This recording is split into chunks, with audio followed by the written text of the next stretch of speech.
Rochi, creo que ya podríamos comenzar. Vale, perfecto. Sí, bueno, chicos, la semana que viene es el parcial.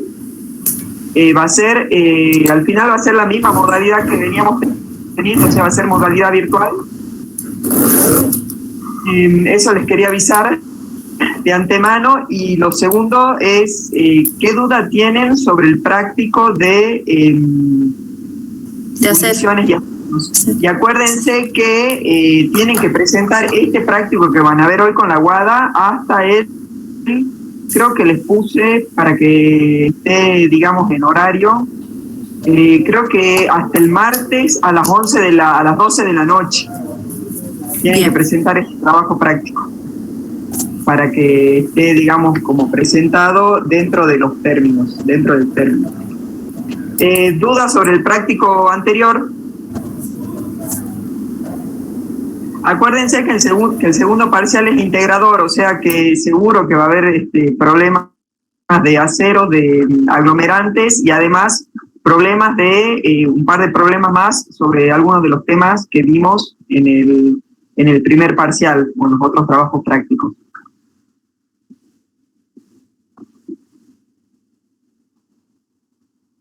Profe, ¿y la teoría también toman o no toman teoría? No, sí, la teoría va a ser igual, o sea, nosotros vamos a arrancar a las 3 de la tarde el miércoles que viene, será de 3 a 3:20 para que respondan teoría, 10 preguntas teóricas, y a las 3:30 entramos todos con la camarita prendida a ustedes, y serán 4 problemas como el primer parcial, ¿sí? Y serán 2 horas, calculo. 2 horas, será hasta las 5 menos 10, 5 y 10, como hemos hecho con el primer parcial. O sea, es la misma modalidad, con la diferencia que ahora entra que todos los trabajos prácticos. Serán 10 preguntas teóricas y 4 problemas que tienen que resolver.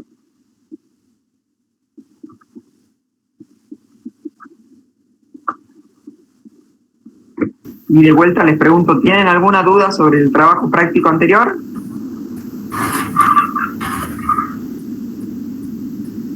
Profe, el práctico de las condiciones de aceros ¿se presenta hasta hoy o tenemos hasta mañana? No, este práctico es hasta mañana a las 11 de la noche. El que es hasta el martes va a ser el de aglomerantes, por una cuestión de que el parcial, de que ustedes cuando vayan a rendir el parcial tienen que tener el práctico presentado.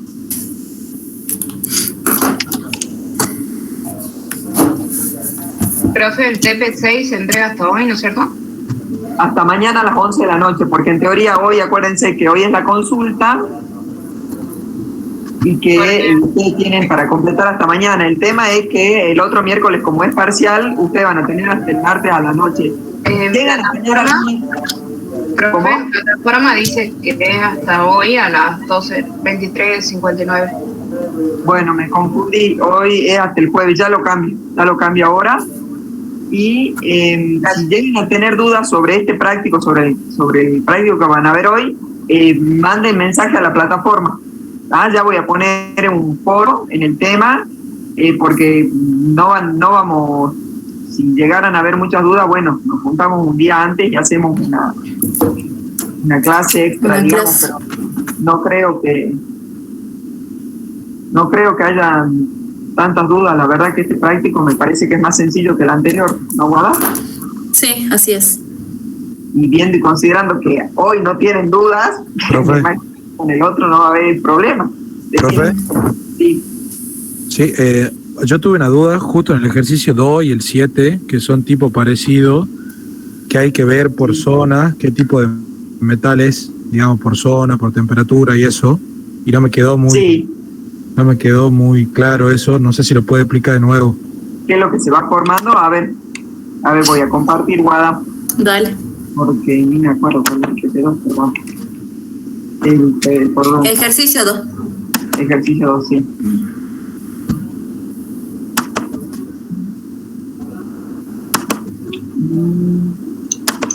Profe, de paso podría explicar bien cuándo se divide, por ejemplo, la cementita proeutectoide o la austenita. Ahí eso aparte me confundo, no sé si lo puede explicar de paso. Bueno, a ver, vamos a ver bien eso. ¿Ahí lo están viendo? Sí, profe. Sí, profe. Sí, Rochi, se ve. Perfecto. Vamos al problema 2. Bueno, nosotros teníamos el diagrama este y estábamos acá. Nosotros teníamos una fundición que tiene un 5% de carbono y teníamos que ir bajando la temperatura. Fíjense, yo les voy a explicar un poco el diagrama, que ustedes entiendan. Acuérdense que acá, donde estamos parados, en definitiva el diagrama nos está diciendo qué fases están apareciendo, ¿verdad? Acá estamos a los 1400 con líquido puro. Nosotros, cualquier cosa, si no entienden, me paran y me preguntan. ¿Ah? Yo no estoy leyendo los mensajes, así que abran el micrófono. Fíjense que si nosotros empezamos a enfriar, cuando llegamos a los 1300, seguimos con líquido puro. Seguimos bajando la temperatura. Acá, fíjense, donde tenemos esta curva, comienza a precipitar, ¿quién? La cementita. ¿Y de dónde saco eso? Ahí lo estoy leyendo. Acá estoy leyendo que está precipitando cementita y líquido. Entonces, fíjense que cuando yo toco este punto, cuando toco la curva, empieza a precipitar la cementita que hemos dicho que se llama proeutéctica, porque se forma antes que el eutéctico, que lo tenemos acá a los 1148 grados centígrados. Entonces, si yo empiezo a bajar, yo sigo enfriando todavía aún más, lo que ocurre es que va aumentando la cantidad de cementita proeutéctica que va precipitando y va disminuyendo la cantidad de líquido. ¿Hasta cuándo? Hasta los 1148. ¿Qué es lo que pasa acá? Yo si me paro acá y trazo la horizontal, acá voy a tener directamente ledeburita y voy a tener la cementita proeutéctica, ¿sí? Fíjense que si yo todavía, y que acá acuérdense siempre que en el eutéctico está ledeburita, si ustedes se paran en el 4,3 y trazan de vuelta la horizontal, van a tener austenita y van a tener cementita. ¿Cómo se llama esta austenita y esta cementita que conforman a la ledeburita? Se llama cementita eutéctica y austenita eutéctica, ¿sí? Entonces fíjense una cosa, que ustedes a los 1148 tienen hasta ahí dos tipos de cementita. La que se formó acá arriba, que es la proeutéctica, la cementita que se depositó antes, que se formó antes, y la cementita que está adentro de la ledeburita, que se llama cementita eutéctica. ¿Sí? Entonces, si yo me paro acá, si yo me paro a los 1148, fíjense, y trazo la horizontal, este segmento va a corresponder a ledeburita, que está formada por cementita eutéctica y austenita eutéctica, y este segmento de acá más chiquitito va a corresponder a la cementita proeutéctica. Entonces, a los 1148 yo ya puedo distinguir, si me paro y hago la regla de la palanca, los dos tipos de cementita. La que está dentro de la ledeburita y la que se formó antes de la ledeburita, ¿sí?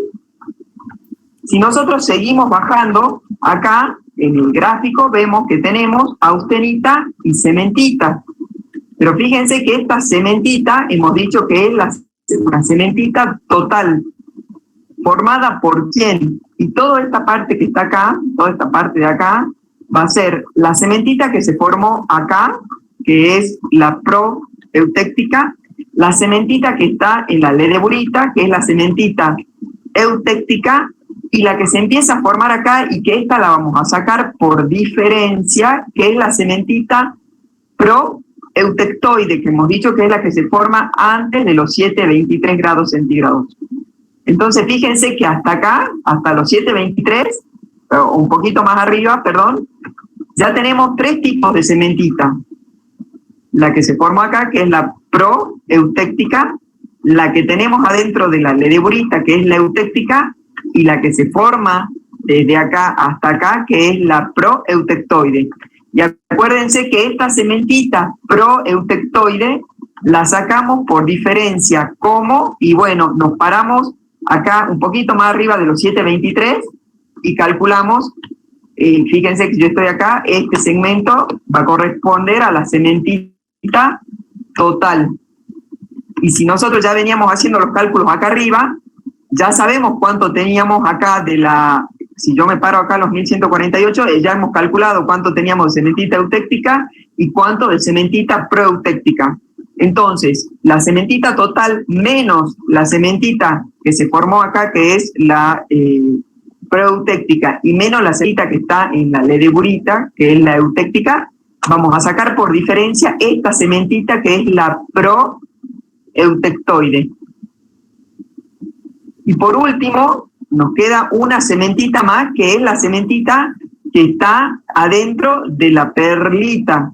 Si nosotros nos paramos a los 723 grados centígrados y trazamos la horizontal, nosotros vamos a tener, si me paro acá y trazo acá la horizontal, fíjense que acá llegamos a la perlita, que son láminas alternadas de ferrita y cementita eutectoide, eutectoide, y vamos a tener la cementita, a ver,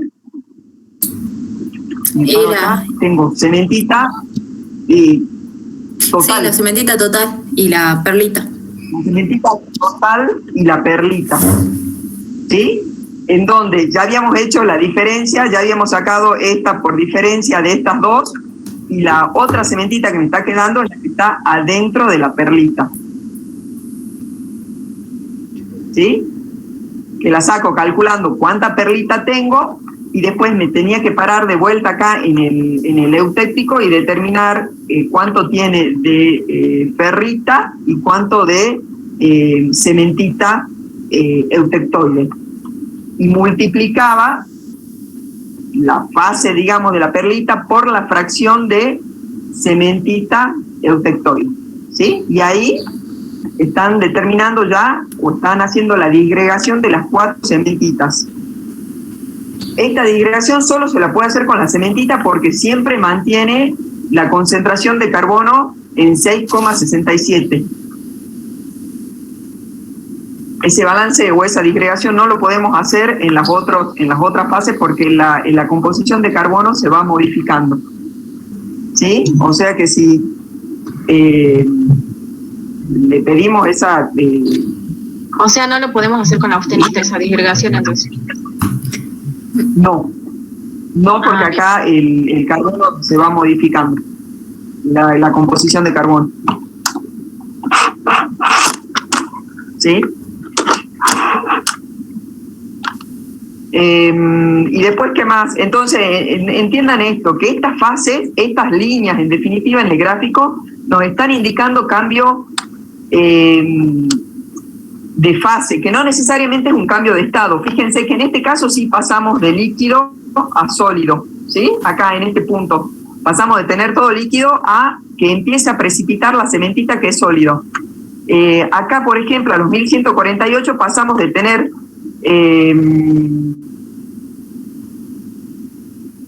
acá la ledeburita, pasamos de que acá se termina de precipitar, digamos, en este punto lo que pasó es que todo el líquido acá abajo, a los 1148, se transformó en un sólido, en cementita y en ledeburita, ¿sí? Lo mismo acá, si ustedes se paran acá abajo, por ejemplo, a ver, ¿a dónde? Bueno, acá lo que va pasando es que se van transformando o se van disgregando o el carbono va difundiendo de manera tal que lo que se van obteniendo son distintos compuestos. pero fíjense que a partir de los 1148, todo para acá, este diagrama, todo esto ya es sólido. ¿Sí? Sí hay cambios, porque efectivamente va a pasar de un compuesto a otro, que eso es lo que ustedes han visto en el punto eutéctico, en el eutectoide, es lo que va pasando. Pero les quiero decir que hasta los 1148 para abajo todo es sólido. De acá a acá sí va a haber líquido. Sí, en el eutéctico hay un cambio de fase, si se quiere, y de estado, que pasa de estado líquido al estado sólido. Pasamos de un líquido a un sólido, pero acá también hay cambios, pero no de fase necesariamente, sino lo que están cambiando son los constituyentes, ¿sí? ¿Me entienden eso o no? Que si bien acá abajo, a partir de los 148 para abajo, digamos, hay cambio de compuestos, pero las fases siempre son sólidas. No hay un cambio de estado, me refiero. ¿Se entiende eso o no? Te escucho entrecortado, Rochi. No sé si... Sí, profe, sí se entiende. ¿Sí? ¿Ustedes me escuchan bien? Sí, profe. Sí, se escucha bien. Bueno, profe. Ah, bien. Soy yo entonces. pongamos que yo pongo esto acá, a ver, yo le voy a poner acá, voy a hacer otro ejemplo, a ver dónde lo puedo poner. Acá, yo le voy a poner esto acá. Fíjense, acá, a los 1600 que tengo, váyanme diciendo ustedes. Líquido, profe. Bien, yo bajo, acá, en esta curva, acá que se pasa un poquitito ahí. ¿Qué tengo Comienza, ahí, chicos? comienza A precipitar. la austenita. Austenita, Perfecto, eso es que vayan entendiendo. Seguimos, enfriamos. Acá, ¿qué pasa? Tenemos todo Se austenita termina sólido. de precipitar. Perfecto. Ya no tenemos líquido, sino que toda la precipitó toda austenita, ¿sí? Si yo me paro ahí, ¿qué tenemos acá en este punto? Austenita. Bien. Y si yo bajo acá y me paro ahí, Austenita y cementita. sí, ahí empieza a precipitar la A precipitar, cementita. digamos, la cementita. Pro. Eutectoide, ¿cómo? Eutectoide. Eutectoide, Perfecto. sí. Perfecto. Yo sigo bajando, y acá ¿qué tenemos? A los 723.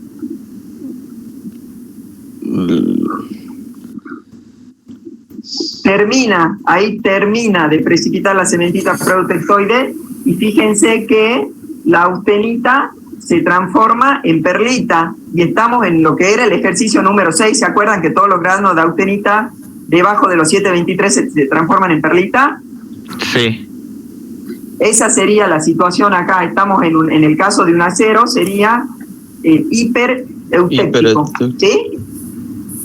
¿Sí? Sí, sí. Y ahora, si yo me paro acá, ¿qué pasa ahí? Si yo me paro ahí, ¿qué es lo que empieza a precipitar acá? La ferrita. Sí, perfecto. Hasta acá que precipitó todo. ¿Y ahí qué tengo? Ferrita, eutectoide.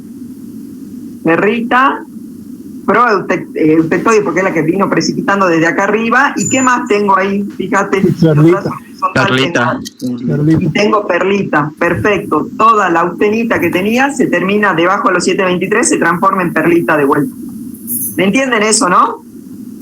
Sí, profe. Sí, profe. Bueno, eso es importante. Eso es importante que entiendan cuándo empieza a solidificar los componentes en el gráfico, digamos, gráficamente. Otra consultita, ¿les quedó claro esto? El que me había, no me acuerdo el nombre del alumno que me había preguntado este tema. Sí, profesor. ¿Te quedó claro o tenés alguna duda? No, sí está claro. Perfecto. Y después, ¿qué otro problema era que querían hacer consulta? Y yo también le había preguntado el 7, Sí. porque A ver, el 7 lo entendí en parte y en parte no. Hay una parte vamos al donde 7. Hay una parte donde es 50%. A ver, decime qué, bueno. Por ejemplo, el 7C, donde en el caso que es 50% perlita fina y el 50% martencita, hasta ahí yo sí venía entendiendo porque había dibujado las temperaturas, digamos, a la derecha, entonces sabía dónde había perlita gruesa, perlita fina. Perlita fina, sí, vainita superior y vainita inferior. Claro, sí. hasta ahí venía bien, pero sí, cuando dice que va desde la temperatura inicial, que es 750, hasta 590, y ahí baja rápido y después se mantiene, bueno, ahí dibujo la curva, todo. Ahí no entiendo por qué es 50 y 50, digamos, martencita y perlita fina. ¿Estamos en el inciso C? ¿Estamos en el inciso C? Sí, en el C. Bueno, fíjate, vos acordate que la fase que se transforma a otra cosa es la austenita, ¿no? Una vez que se transformó la austenita en perlita gruesa, intermedia, fina, vainita superior, vainita inferior, etcétera, ya no se va a transformar de vuelta, ya queda así como está, independientemente si yo le enfrío más rápido, más despacio. Hasta ahí entendemos eso, ¿no? Entonces fíjate que yo acá lo que hago es, dice que primero hacemos un enfriamiento rápido hasta 590 y de ahí lo mantenemos durante 2 segundos. Entonces, cuando nosotros tocamos esta curva, son las curvas de transformación, quiere decir que la austenita acá, en esta curva, empieza a transformarse en otra cosa. ¿En qué cosa? Y bueno, eso va a depender de la temperatura a la que yo le estoy manteniendo. Entonces yo me fijaba, estoy a 590, vengo acá y digo, bueno, la austenita se está transformando en perlita gruesa, ¿sí? Entonces yo lo mantengo a esa temperatura, empieza la transformación, la mantengo durante 2 segundos. Lo que pasó hasta ahí es que durante esos 2 segundos, el 50% que yo tenía de austenita, sí. ¿Ahí no es perlita fina en 590? 500, perdón, tenés razón. Estoy fijando en cualquier lado, es acá. Perfecto, es perlita fina, perdón. Estamos entendiendo, eso quiere decir que están entendiendo. Entonces, fíjense que a los 590, bueno, yo lo mantengo a esa temperatura. Entonces, lo mantengo acá, en este tiempo empieza la transformación, sigue hasta los 2 segundos. A los 2 segundos yo tengo que el 50% de la austenita que yo tenía se transformó en perlita fina. Y después dice el problema que lo vuelve a enfriar rápidamente. Lo vuelvo a enfriar rápidamente. Entonces, esa austenita, que es lo que hemos visto en el inciso 1, ¿qué pasa cuando yo la enfrío rápidamente y no le doy tiempo a que el carbono vaya difundiendo para dar lugar a la fase perlita gruesa, perlita fina, vainita superior, vainita inferior? ¿Qué pasa cuando yo no dejo que el carbono difunda? ¿En qué se transforma? Martencita. El martencita. Exactamente.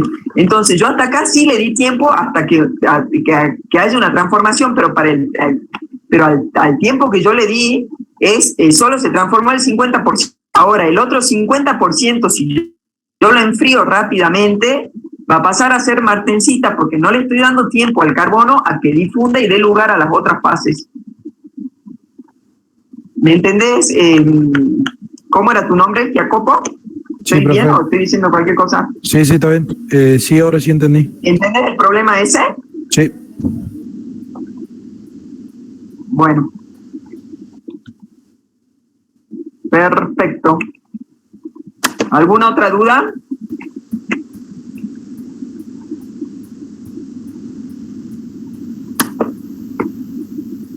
Bueno, pareciera que no. Cualquier cosa, escriban en el foro, ¿ah?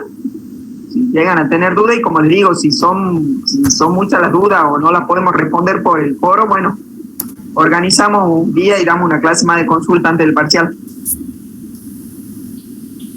¿Les parece? Yo hago el parcial, la parte teórica también entra a toda la teoría.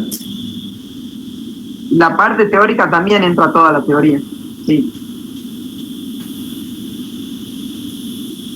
Pero obviamente, y esto se lo digo así, tenemos que evaluar, por supuesto, los temas que no hemos evaluado todavía, más una que otra pregunta de la primera parte, ¿será?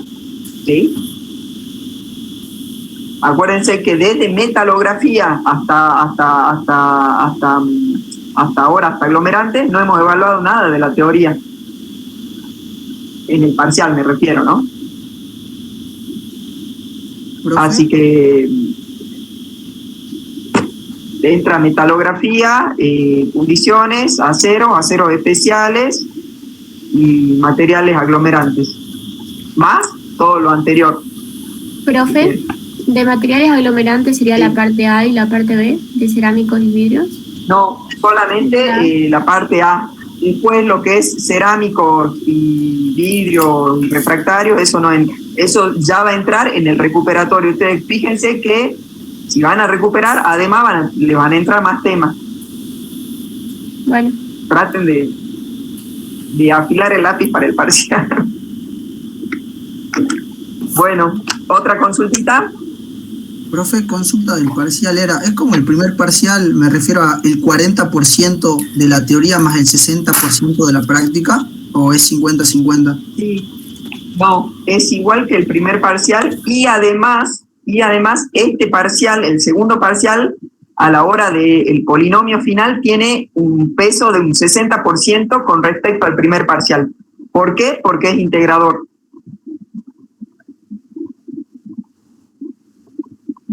¿Se entendió eso? Entonces la polinómica que está en el reglamento no la usamos porque creo que ahí considera el promedio de parcial. No, la polinómica del reglamento considera que el segundo parcial tiene más peso que el primer parcial, que eso lo seguimos manteniendo así. Y lo que no está, y lo que teníamos antes cuando no era virtual era que consideramos 50 y 50 de teoría y 50, o sea, eran 5 problemas y 5 preguntas teóricas. Ahora lo que hacemos es que son las 10 preguntas teóricas, los 4 problemas, y los 4 problemas tienen sobre la nota, inciden un 60% con respecto a la nota final del parcial. Eso por un lado. Por otro lado, el segundo parcial pesa más que el primer parcial porque es integrador. O sea que el segundo parcial además pesa un 60% con respecto, digamos, al primer parcial que pesa un 40%. ¿Se entendió eso? Sí, profe, gracias. Perfecto. Pero de que el segundo parcial pesa más que el primero, eso es así desde siempre.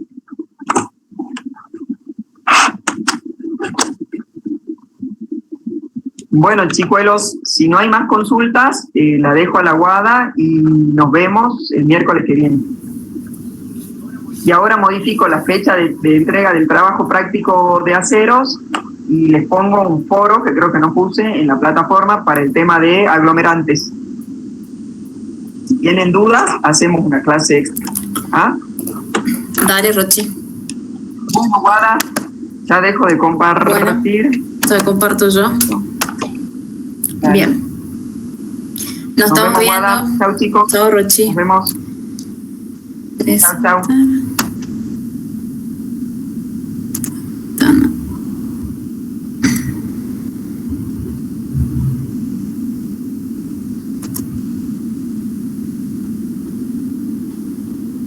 ¿Hace falta que grabe la clase? ¿Dónde están?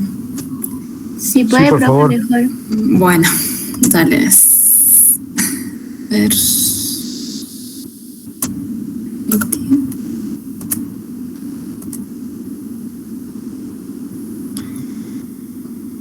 ¿Dónde está para grabar? Grabar. Iniciar. Iniciar.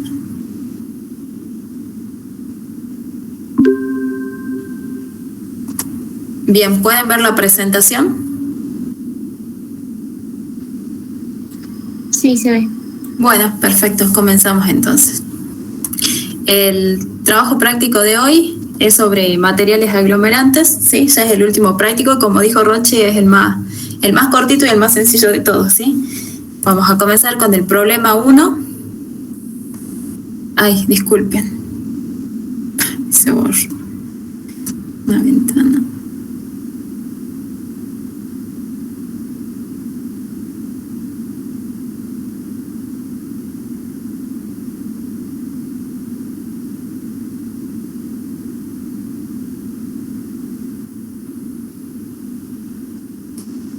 Bien, comenzamos con el problema 1, ¿sí? El problema dice, se tiene una cantera de piedra caliza que al ser analizada resultó tener una ley de carbonato de calcio del 95,49%. La fábrica que pretende explotar dicha cantera desea tener una producción diaria de cal viva de 15 toneladas para una jornada de 24 horas. Sabiendo que el rendimiento conjunto de las operaciones de dicha fábrica es del 94%, se pide determinar las toneladas que es necesario extraer cada día de la cantera para satisfacer los requerimientos de la fábrica, calcular la cantidad de agua que es necesario utilizar para el apagado de las 15 toneladas por día de cal viva, considerando que esta operación tiene un rendimiento del 93%, ¿sí? Y tienen como dato los pesos atómicos de distintos elementos, ¿sí? Básicamente, en este problema se plantea para que ustedes utilicen las ecuaciones o tengan en cuenta en realidad las reacciones químicas de la formación de la cal viva a partir del carbonato de calcio, que es este compuesto que está aquí, ¿sí? El carbonato de calcio se descompone en forma endotérmica, o sea que requiere calor y pasa a óxido de calcio más el dióxido de carbono, libera dióxido de carbono, ¿sí? Este es el carbonato de calcio y este es el óxido de calcio o cal viva. Y luego la cal viva reacciona con el agua mediante la reacción de apagado y se forma la cal apagada, que es el hidróxido de calcio, que vamos a ver la reacción más adelante, ¿sí? Básicamente, ¿qué es lo que plantea el problema? En el problema se quiere obtener una determinada cantidad de óxido de calcio o de cal viva a partir de piedra caliza, ¿sí? La piedra caliza, o en realidad las canteras, tienen piedra caliza, que piedra caliza sería la fuente de carbonato de calcio. O sea, las piedras de caliza contienen carbonato de calcio en la mayoría, como tienen un porcentaje predominante, y otros componentes, ¿sí? Que no son útiles para esta reacción. Pero tiene, en este caso, la pureza de la piedra caliza es del 95,49%, que quiere decir que supongan ustedes, de 100 kilos de piedra caliza, 95,49 kilogramos son de carbonato de calcio, ¿sí? Entonces, para este problema vamos a tener en cuenta, ustedes quieren determinar qué cantidad necesita de piedra caliza, no de carbonato de calcio, sino de piedra caliza que contiene el carbonato de calcio para obtener una determinada cantidad de cal viva, ¿sí? Esa cantidad son de 15 toneladas por día. Entonces, lo que tenemos que tener en cuenta aquí es la reacción, ¿sí? La reacción nos estaría diciendo, si nosotros sacamos los pesos moleculares de cada componente a partir de los pesos atómicos de los elementos que lo constituyen, podemos obtener esta relación, ¿sí? De 100 gramos de carbonato de calcio obtenemos 56 gramos de óxido de calcio y 44 gramos de dióxido de carbono. Entonces, si nosotros queremos obtener una determinada masa o flujo de óxido de calcio, necesitamos una determinada cantidad de carbonato de calcio que lo vamos a obtener de esta relación. Entonces, 100 gramos de carbonato de calcio nos da 56 gramos de cal viva. Entonces, la masa que tenemos que utilizar de carbonato de calcio va a estar dada en función de la masa de óxido de calcio que queremos obtener, ¿sí? Esto sería en una reacción, esto se cumpliría para una reacción que todo el reactivo se transforma en producto, ¿sí? Una eficiencia o un rendimiento del 100%. No hay pérdida, ¿sí? Toda la masa de carbonato de calcio se transforma en óxido de calcio y en dióxido de carbono. Ahora, ¿qué pasa? Ahí menciona que la materia prima, que es la piedra caliza, no es 100% pura, o sea, no es 100% carbonato de calcio, sino que el 95,40 y algo % es carbonato de calcio. Y además, el rendimiento del proceso no es 100%, tiene una eficiencia de 94%. ¿Qué quiere decir que la eficiencia sea del 94%? Nosotros lo podemos ver desde el punto de vista de los reactivos o de los productos. Si la eficiencia es menor que el 100%, quiere decir que vamos a necesitar más materia prima. O viéndolo desde la parte de los productos, quiere decir que vamos a obtener menos cal viva que la que obtendríamos teóricamente, ¿sí? Entonces eso lo tenemos que tener en cuenta con la pureza, que la pureza es la masa presente de carbonato de calcio en una determinada masa de caliza multiplicado por 100, ¿sí? Y el rendimiento, desde el punto de vista de los reactivos, sería la masa de caliza que necesita la fábrica sobre la masa real de caliza, ¿sí? Porque uno, si bien alimenta con una determinada masa, la que utiliza el proceso o la que es útil para el proceso es menos, ¿sí? Entonces eso está dado por el rendimiento. Entonces, de estas tres relaciones ustedes van a determinar cuál es la masa real de caliza que tienen que utilizar en el proceso, ¿sí? Para obtener 15 toneladas de cal viva por día, ¿sí? Si ustedes trabajan con este sistema de ecuaciones, con estas tres relaciones, porque tienen tres incógnitas, que son la masa de carbonato de calcio, la masa de caliza y la masa real de caliza, que esa es la respuesta que tienen que dar ustedes, van a obtener que lo que necesitan de caliza es 29,84 toneladas por día, ¿sí? ¿Lo entienden? ¿Lo entendieron el problema? O por lo menos este inciso. Sí, profesor. Bien. Bueno, ahora pasamos al siguiente, que es trabajando con otra reacción, la reacción de apagado de la cal, ¿sí? Ustedes tienen óxido de calcio o cal viva, reacciona con agua y da el hidróxido de calcio o cal apagada, ¿sí? Lo mismo, teniendo en cuenta los pesos moleculares, ustedes recuerden que un mol de esto reacciona con un mol de agua y da un mol de esto. Entonces, si nosotros en vez de escribirlo en mol lo escribimos en masa, tendríamos que escribir los pesos moleculares de cada componente. Entonces, aquí tenemos que 56 gramos de óxido de calcio van a reaccionar con una X cantidad de agua. Eso yo les puse X para que ustedes lo calculen. Sí, aquí van los pesos moleculares en realidad del agua, y esa reacción me da una determinada cantidad de hidróxido de calcio, ¿sí? O de cal apagada. La pregunta del problema es ¿qué cantidad de agua hay que utilizar para apagar 15 toneladas por día de óxido de calcio de cal viva, teniendo en cuenta que la eficiencia de todo el proceso es del 93%? Lo mismo, si la eficiencia fuera del 100%, la cantidad de agua sería la estequiométrica, la que corresponde a la reacción, ¿sí? Pero como la eficiencia o el rendimiento del proceso es menor que 100%, vamos a necesitar más agua. Entonces, primero que todo, la cantidad de agua teórica que necesitaría para 15 toneladas por día de óxido de calcio la podemos determinar de esta relación, que sale de la estequiometría, ¿sí? Del X gramos de agua y de los 56 gramos de óxido de calcio. De ahí podemos determinar la masa de agua. Ahora, el rendimiento sería la masa de agua que utiliza efectivamente en el proceso sobre la masa de agua que se alimenta, ¿sí? El problema pregunta la masa real de agua, ¿sí? La masa que ingresa, que necesitamos para el proceso, teniendo en cuenta el rendimiento de ese proceso.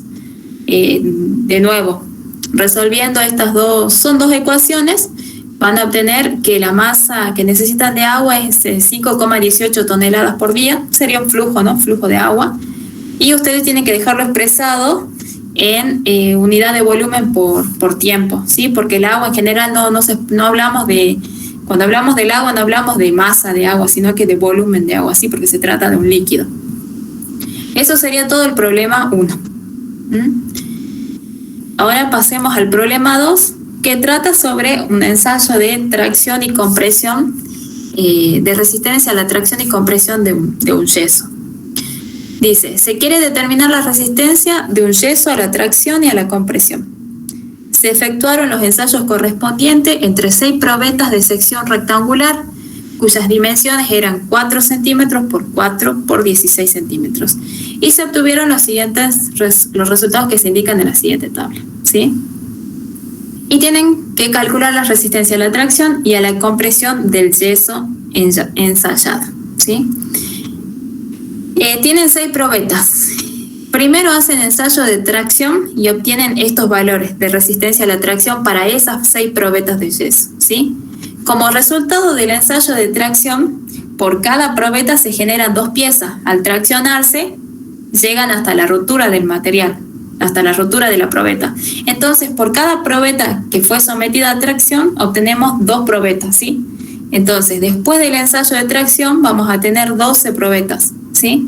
Entonces, sobre cada probeta obtenida del ensayo de tracción, se hace también ensayos de compresión. Por eso ustedes ven, por cada valor para cada probeta, tienen 2 valores de compresión, de resistencia a la compresión, ¿sí? Ahora, ¿cómo hace para determinar cuál es la resistencia a la tracción y a la compresión? ¿Sí? Tenemos varios, ustedes para determinar las resistencias tienen que hacer varios ensayos para tener una medida que sea representativa de todas esas medidas que hicieron, ¿sí? En ese caso, lo que se hace es, el procedimiento es muy similar tanto para tracción como para compresión, ¿sí? Es similar, es igual en realidad. Primero tienen que sacar para el ensayo de tracción un valor promedio de los valores que le dieron de resistencia a la tracción, o sea, de estos 6 valores, ¿sí? Una vez que obtienen el promedio de la resistencia a la tracción, van a calcular el 15% de ese valor. Y con ese 15% van a armar o van a obtener un intervalo de validez en el que tienen que estar comprendidos todos los valores de resistencias para que puedan ser utilizados de nuevo cuando quieran recalcular la resistencia a la tracción. Es decir, el intervalo de validez va a ser el valor mínimo, va a ser el valor promedio que han obtenido con las 6 probetas, menos el 0,15, o sea, menos el 15% de ese valor, ¿sí? Es el valor mínimo de ese intervalo. El valor máximo sería el valor medio más el 15% de ese valor medio. En ese caso, bueno, van a tener un rango, un intervalo de validez y tienen que volver a los datos y los valores que estén fuera de ese intervalo tienen que ser eliminados y la nueva resistencia a la tracción se calcula con los valores que quedan, ¿sí? Pero eso teniendo en cuenta que solamente pueden descartarse hasta 2 valores del ensayo de tracción. Si ustedes ven que más de 2 valores, ya con 3 que se descarten del ensayo de tracción que no estén dentro del intervalo de validez, ya se descarta el ensayo, ¿sí? O sea, tienen que volver a repetir el ensayo porque no pueden calcular una resistencia a la tracción. Y tampoco van a poder calcular la resistencia a la compresión porque en realidad estos valores de compresión derivan de las probetas con las que hicieron los ensayos de tracción, ¿sí? Entonces, lo que tienen que tener en cuenta aquí es que en el intervalo de validez, si los valores en el ensayo de tracción, los que se eliminan, los que están fuera de ese intervalo, superan 2 valores, en este caso que tienen 6 probetas, ya se descarta el ensayo y hay que repetir de nuevo. Hay que hacer de nuevo ensayo de tracción y ensayo de compresión.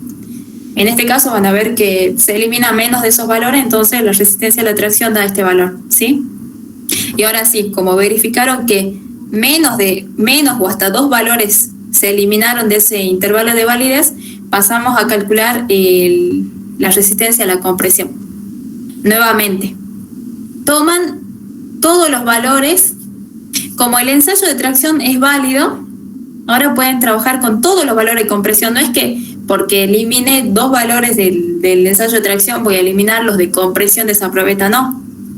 En realidad se trabaja con todos los valores, se saca un valor promedio de la resistencia a la compresión, obtengo ese valor promedio, nuevamente calculo el 15% y obtengo el intervalo de validez con más o menos 15% de ese valor promedio, ¿sí?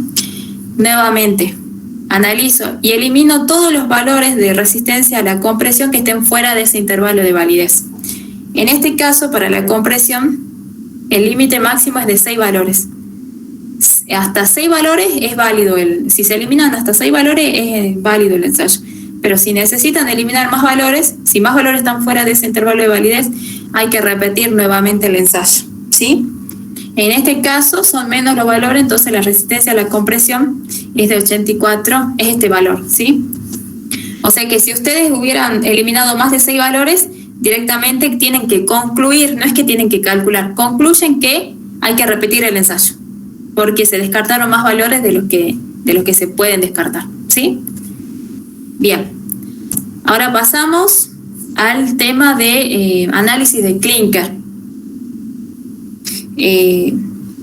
El problema dice, el análisis de un cemento da la siguiente composición porcentual. Bueno, tienen una tabla donde tienen los distintos componentes en realidad o parámetros y los porcentajes en masa de esos componentes en el clinker, ¿sí? De acuerdo a los contenidos porcentuales de los constituyentes obtenidos, indicar cómo son las siguientes propiedades. La resistencia mecánica y módulo de elasticidad a corto plazo, a largo plazo, la resistencia al ataque del anión sulfato y a la acción del hielo y deshielo, y la temperatura de cocción del clinker y el calor de hidratación. Y tienen como datos los pesos atómicos de los elementos principales redondeados, ¿sí? Bueno, yo les comento un poquito cómo es el tema del análisis del cemento, ¿sí? A la salida del horno, cuando ya obtienen el clinker de la cocción de la caliza y la arcilla, se hace en forma constante, se extrae muestra para analizar cuál es su composición, porque en función de su composición va a tener determinadas propiedades, ¿sí? El clinker tiene 4 constituyentes fundamentales, que lo vamos a ver en la diapositiva siguiente. Pero cuando se hace el análisis, se utiliza una técnica que se llama fluorescencia de rayos X. En esa técnica en el equipo se coloca una muestra del clinker y da como resultado un análisis, o sea, la fluorescencia de rayos X hace un análisis de los elementos, o sea, como resultado muestra los elementos que constituyen el clinker. Pero los valores, siempre los resultados se expresan en forma de óxidos, porque son digamos, los compuestos más estables. En vez de ser silicio, lo ponen como óxido de silicio; en vez de ser aluminio, lo ponen como óxido de aluminio; en vez de ser hierro, como óxido de hierro, ¿sí? Bueno, les quería comentar un poquito cómo es el tema del análisis, ¿sí?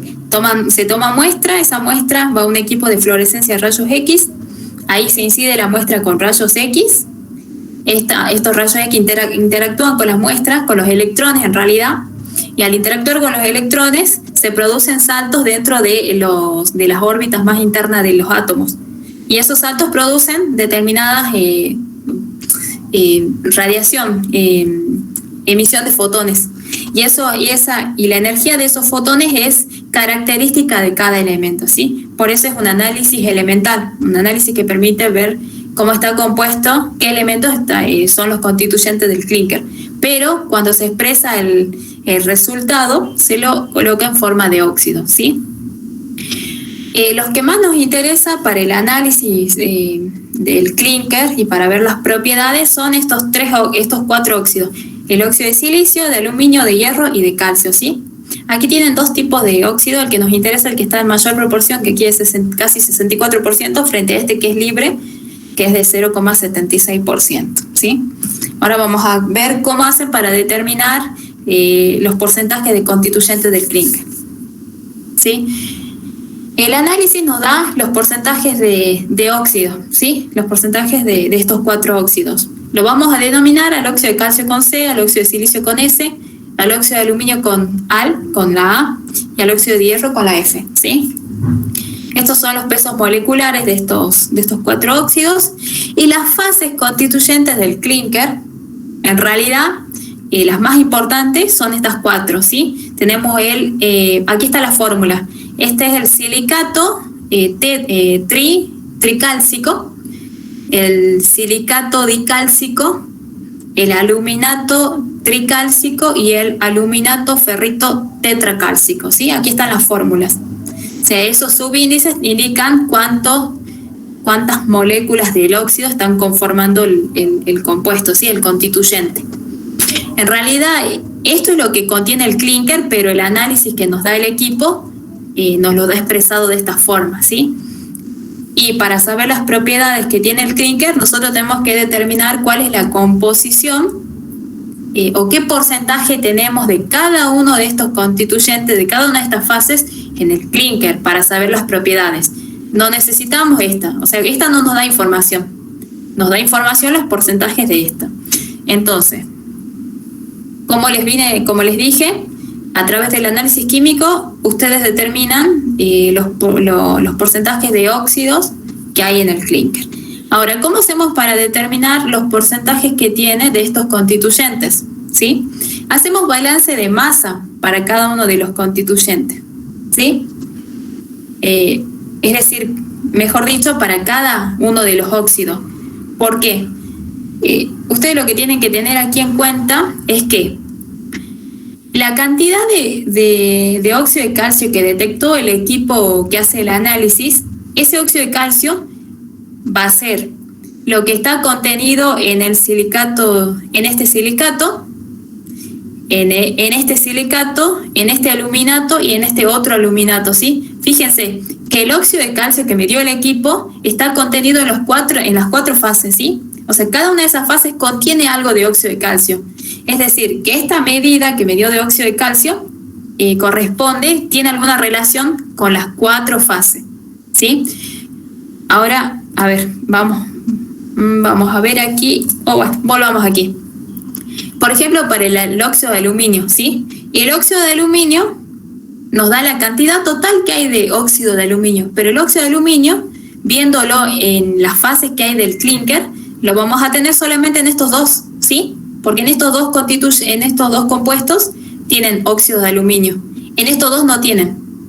Entonces, bueno, eso lo van a determinar escribiendo los balances de masa, ¿sí? Por ejemplo, aquí no va entradas, disculpen, aquí me olvidé de borrar entrada, pero aquí es la masa de óxido de calcio o el porcentaje de óxido de calcio va a ser la masa de óxido de calcio en esta fase, más la masa en esta fase, más la masa en esta fase, más la masa en esta fase. Escrito de otra forma, nos queda que el porcentaje de óxido de calcio va a ser igual, y aquí fíjense, el óxido de calcio, que lo determinamos mediante análisis elemental, este porcentaje va a ser igual al que contiene este silicato. Pero fíjense que aquí en el silicato hay 3 moléculas de óxido de calcio. Entonces aquí, para saber cuál es la masa de óxido de calcio que hay en este silicato, lo que tengo que hacer es multiplicar la cantidad de moléculas de óxido de calcio que hay en este silicato por el peso molecular de este óxido dividido el peso molecular de este silicato, ¿sí?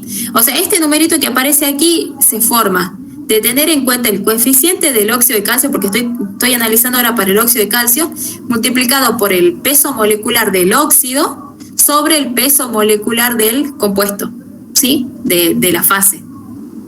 Y eso lo multiplico por la masa, el porcentaje en masa que tengo de esa fase en el clúster, ¿sí? Ahí lo puse con que esto no es peso molecular, sino que es el porcentaje que hay de silicato tricálcico en el clúster. Ahora, esto es lo que el óxido de calcio presente en el silicato tricálcico. Ahora en el dicálcico sería 2. ¿Por qué? Porque hay 2 moléculas de óxido de calcio. 2 por el peso molecular del óxido de calcio sobre el peso molecular del silicato tricálcico, ¿sí? Por el porcentaje de silicato dicálcico. Más. Y ahora vamos a ver cuánto contiene de óxido de calcio el aluminato tricálcico. En ese caso, de nuevo, este coeficiente va a ser igual a 3 veces, porque tenemos 3 moléculas de óxido de calcio, por el peso molecular del óxido de calcio sobre el peso molecular de la fase, que sería del aluminato tricálcico, ¿sí? Por el porcentaje de la fase. Y para este último, que también contiene óxido de calcio, tenemos 4, porque el coeficiente es 4, tenemos 4 moléculas de óxido de calcio, por el peso molecular del óxido de calcio sobre el peso molecular de este aluminato, por el porcentaje de aluminato, ¿sí? ¿Se entendió esta parte? Pues son los balances de materia, en realidad. ¿Chicos? Sí, profe. Bueno, entonces para cada uno de las fases y cada uno de los óxidos tienen que plantear estos balances, ¿sí? Otra forma de explicarlo en realidad es para saber qué coeficientes van en los balances, es armar una tablita donde aquí pongan en realidad no valores, pero sí, aquí van los porcentajes de óxido de calcio, de silicio, de aluminio y de hierro, y aquí van los porcentajes de los constituyentes del clinker, ¿sí? De las 4 fases constituyentes. Y aquí van los valores, que es como les decía, va el coeficiente del óxido multiplicado por el peso molecular del óxido sobre el peso molecular de la fase, ¿sí? Así se arma cada uno de esos coeficientes. Aquí, ¿por qué les puse 0 para estos casos? Fíjense, el óxido de silicio no forma parte de los aluminatos, ¿sí? Porque en ninguno de los dos está el silicio, entonces por eso puse 0, el coeficiente es 0. En estos casos sí va a ser distinto de 0 porque el silicato tricálcico y el dicálcico contienen óxido de silicio. Lo mismo, el aluminio va a estar presente en los aluminatos, pero no en los silicatos. Y el hierro está presente solamente en el aluminato ferrito tetracálcico, no está presente en estos, por eso los coeficientes son 0. ¿Sí? Esa es otra forma, si ustedes calculan esos valores, ya obtienen los coeficientes que van aquí multiplicando los porcentajes de cada fase, y ahí escribiéndolo van a ser 4 ecuaciones. Tienen 4 ecuaciones con 4 incógnitas, porque ustedes ya conocen estos porcentajes, ¿sí? Eso era dato, ¿no? Los porcentajes, profesor. Sí, estos porcentajes son datos porque esos salen del análisis elemental, ¿sí? Del análisis elemental. Y estos son los que tienen que obtener. ¿Por qué? Porque en base a estos porcentajes ustedes van a saber las propiedades, saber cómo son las propiedades del clinker, ¿sí? Esto es dato. Esto viene de lo que les expliqué de fluorescencia, ¿sí? Del análisis químico del clinker. Y reemplazando aquí, esto por ejemplo es dato, pero no conocen ni el porcentaje de silicato tricálcico, tampoco del dicálcico, ni del aluminato tricálcico, ni del aluminato ferrito tetracálcico, ¿sí? Esos son los que tienen que obtener X porcentaje, Y porcentaje, Z porcentaje, W porcentaje, ¿sí? Esos son los valores que tienen que obtener. Una vez que obtienen esos valores, que salen de un sistema de ecuación de 4×4, bueno, aquí les dejamos los valores que obtienen, ¿sí? Ustedes tienen que plantear todo el sistema. En base a esos valores, ahora vamos a ver cuáles son las propiedades. Tenemos los componentes. Aquí tienen una tablita donde están los valores medios para los clinker, ¿sí? Y en base a la comparación con esos valores medios vamos a determinar las propiedades. Por ejemplo, en un clinker normal, diríamos, la composición de este silicato tricálcico está entre 30 y 40 con un valor medio de 35. Para el dicálcico, entre 30 y 40 también con un valor medio de 35. Para el aluminato tricálcico, un valor de 2 a 14% con un valor medio de 8%. Y este aluminato, el rango es de 5 a 15% con un valor medio de 10%, ¿sí? Ahora, ahora vamos a ver. La primera consigna pide calcular la resistencia mecánica y módulo de elasticidad a corto plazo, ¿sí? Eso lo vamos a ver en diagrama que deben haberlo visto en teoría, donde nos indica cómo es la resistencia o por qué fase está dada la resistencia los primeros días o ya sea a largo plazo, ¿sí? La consigna pide determinar cómo es la resistencia a corto y a largo plazo. Corto plazo sería aquí, en esta zona, ¿sí? Aquí la resistencia, fíjense que los aluminatos no aportan a la resistencia, pero sí los silicatos, ¿sí? Pero principalmente el que aporta más a la resistencia a corto plazo es el silicato tricálcico, ¿sí? En cambio,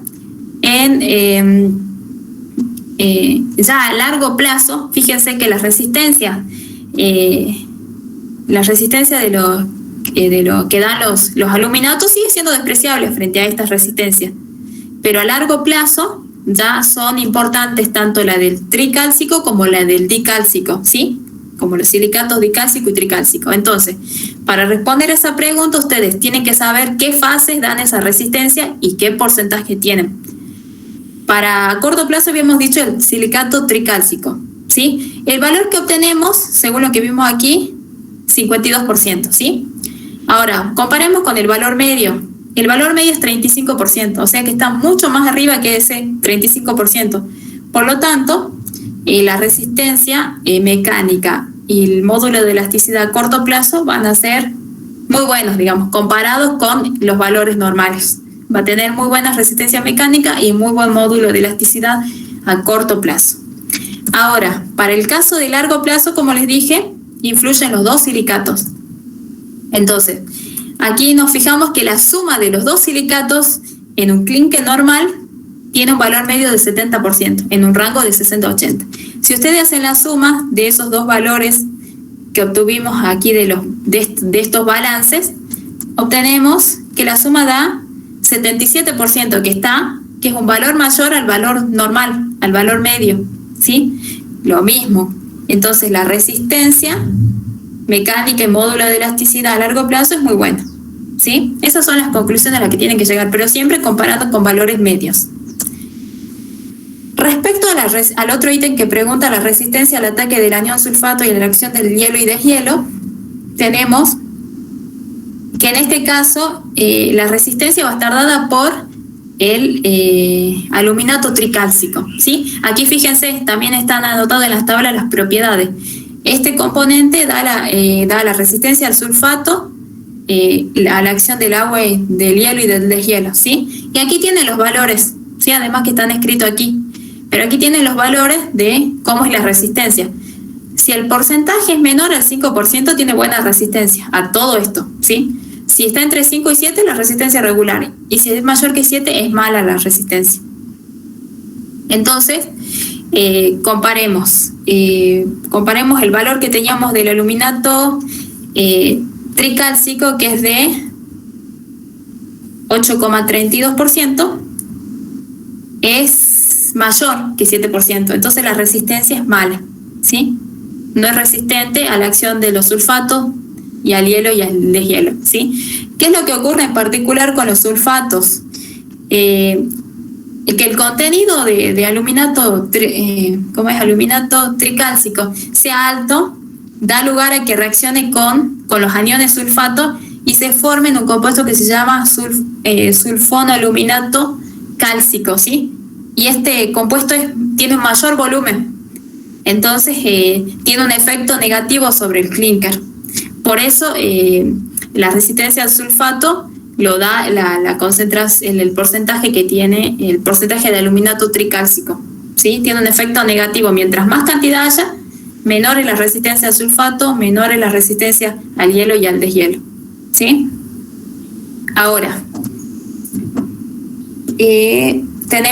nos pregunta cómo es la temperatura de cocción del clinker.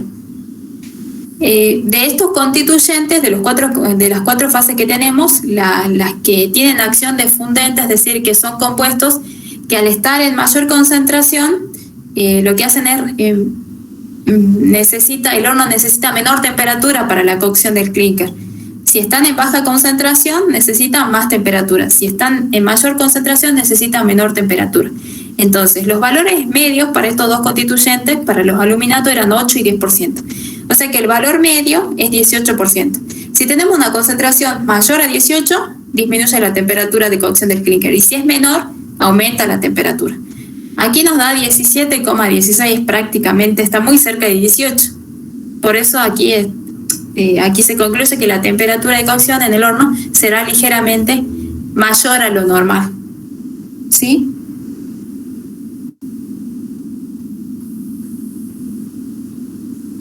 Bueno, ahora veamos lo último de este ejercicio, que es el calor de hidratación, ¿sí? El calor de hidratación para un clinker normal se lo obtiene con los porcentajes normales y los calores de hidratación de cada uno de los componentes del clinker, ¿sí? El normal lo obtienen de los porcentajes de cada constituyente por sus respectivos calores de hidratación. Y eso lo tienen que comparar con el calor de hidratación del clinker que obtenemos en este problema. Y eso lo obtienen de multiplicar los porcentajes de cada uno de los constituyentes por los calores de hidratación de cada uno de esos componentes, ¿sí? Y tienen que hacer una comparación de los valores nada más. En este caso, fíjense que da mayor para el clinker del problema. Y eso sería todo para el problema 3. ¿Sí? ¿Se entendió o tienen alguna duda?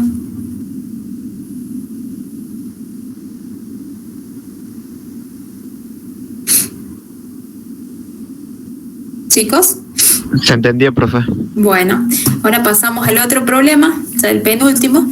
Dice el problema 4, para fabricar un clinker se alimenta el horno con una arcilla que contiene un 5% de óxido de calcio y con una caliza de la cual se desconoce el contenido porcentual de óxido de calcio. Sabiendo que se utilizó una relación de caliza-arcilla igual a 3,6 y se obtuvo un clinker con un 76% de carbonato de calcio, calcular el porcentaje de óxido de calcio que tenía la caliza utilizada. Y tienen como dato los pesos atómicos redondeados, ¿sí? de cada uno de los elementos.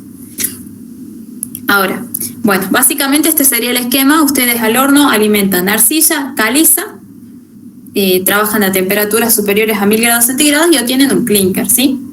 Ahora, las composiciones de la arcilla y de caliza y de clinker pueden expresarse en función del óxido de calcio o del carbonato de calcio, ¿sí? Pero resulta que para determinadas concentraciones de los que serían los constituyentes del clinker, se utiliza una relación de dosificación denominada R, que es igual a la masa o el porcentaje de caliza, o la masa de caliza sobre la masa de arcilla, una relación de masas de caliza y de arcilla, o sea, de las corrientes que estoy alimentando, ¿sí? al horno. En base a eso yo obtengo determinadas propiedades o determinada concentración de constituyentes a la salida en el clinker. Entonces, esta relación es la que se utiliza para dosificar en el horno para obtener una determinada propiedad o concentración de constituyentes en el clinker que le dan determinadas propiedades, ¿sí? Pero esa relación está dada en porcentajes de carbonato de calcio en cada una de las corrientes. En este caso, esta relación nos da en el numerador, que es igual al porcentaje de carbonato de calcio que sale en el clinker menos el que ingresa en la arcilla sobre el porcentaje que ingresa en la caliza de carbonato de calcio y que sale en el clinker, ¿sí? Es una relación que se la van a tener que memorizar, chicos, ¿sí? Puede ser escrita de esta forma si tienen en cuenta que A, B y C se definen de esta manera. Ahora, aquí les pide determinar el contenido porcentual de óxido de calcio en la caliza, ¿sí? En la caliza. Y tienen como dato el porcentaje de óxido de calcio que tienen en la arcilla y la relación R. Y el porcentaje de carbonato de calcio en el clinker, ¿sí? Entonces ustedes tienen que determinar este valor, el de la caliza. Desconocen el porcentaje de óxido de calcio de la caliza. Pero ustedes tienen esta relación, conocen cuál es el cociente, que es 3,6, ¿sí? Entonces, el porcentaje final de carbonato de calcio lo tienen como dato en el clinker. Es dato. Estos dos tienen como dato. El porcentaje de carbonato de calcio en la arcilla no lo tienen de dato, ¿sí? Pero lo tienen como dato el porcentaje de óxido de calcio, ¿sí? Ahora, ¿cómo hacemos para determinar porcentaje de carbonato de calcio en función de los porcentajes de óxido de calcio? Lo que tienen que hacer es, de nuevo, vamos a la primera reacción que vimos al principio de descomposición del carbonato de calcio. 100 gramos de carbonato de calcio, si ustedes se acuerdan, da 56 gramos de óxido de calcio, que es lo mismo que decir que el 100% de óxido de calcio me representa 56% de óxido de calcio, ¿sí? De la estequiometría del problema.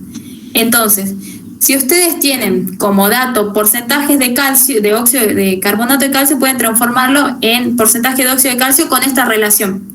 Y si ustedes tienen porcentajes de óxido de calcio, pueden transformarlo en porcentaje de carbonato de calcio con esta relación, ¿sí? Todo con la estequiometría.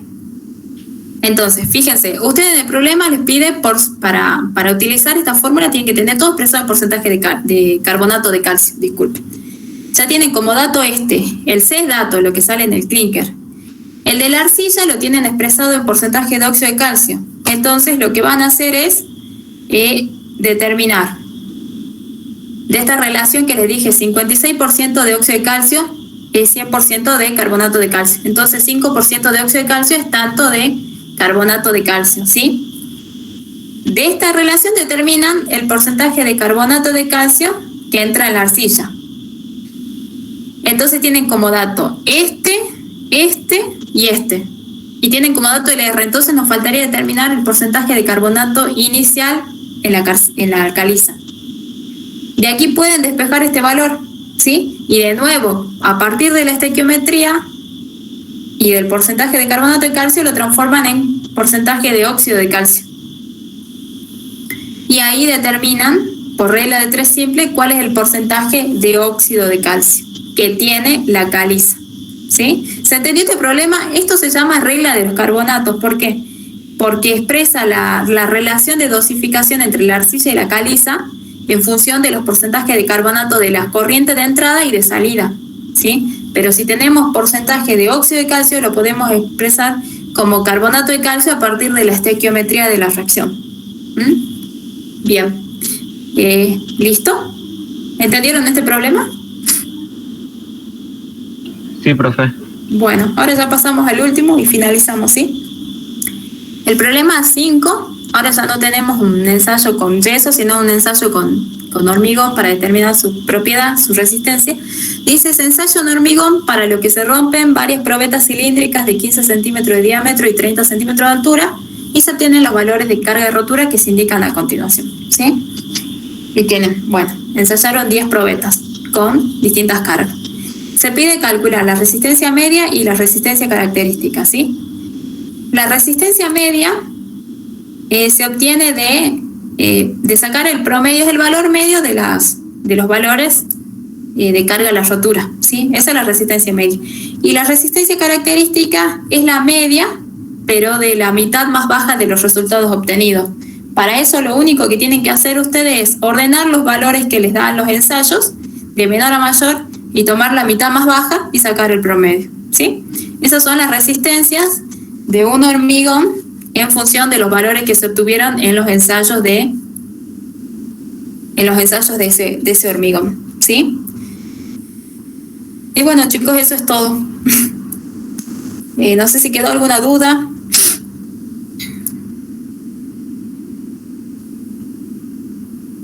No, profe.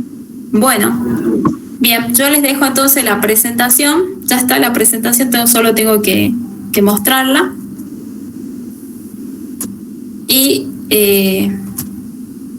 más tarde les cargo el video, ¿sí? La clase grabada.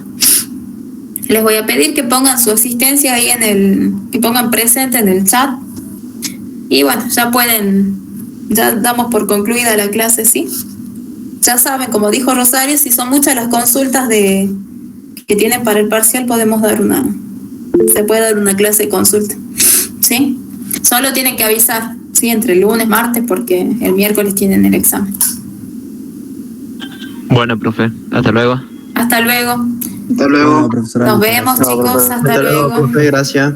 Hasta luego. Hasta luego, profe, gracias. Hasta luego, profe.